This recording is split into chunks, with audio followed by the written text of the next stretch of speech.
Hey guys, welcome to the channel. My name is Mark, the CEO and founder of Mightyfy AI. So today we're going to talk about how to actually set up a using Mightyfy Chat and also how to use this to generate README for our software engineering project. So for example, let's go into the chat box. So now you can see here it's already set for you can log in, register for the account. We have tutorial in a previous video. You can find it in our playlist down below. We also can set on your account first. So it's really important because we have to index your repository so that you can understand what's going on behind your project, your code base. So let's see. So we can index some of the repository, and once it is done. And also we need to be sure that you have latest access token ready, so that we can access to your code base through GitHub.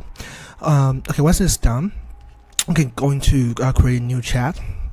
Okay, so now you can ask what is the current name for the app, and you will kind of retrieve the code and talk about that's pretty much the code base. We're referencing the repository from Robert Duck VS Code, which is a public repository on GitHub.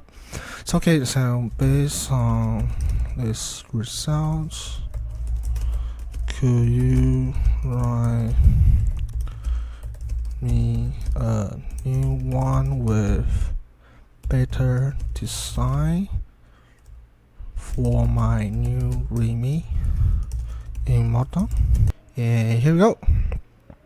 Just now generating the better design using Markdown languages, and so you can see here we already have a better syntax that you can start just right away. So this is pretty much you can set up your application.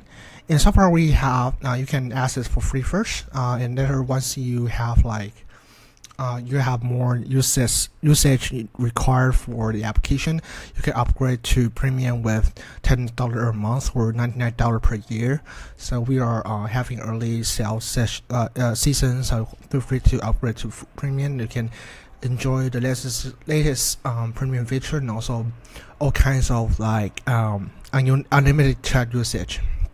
Yeah, it's pretty much the progress we are working on so far in tutorial for how to generate README for your repository.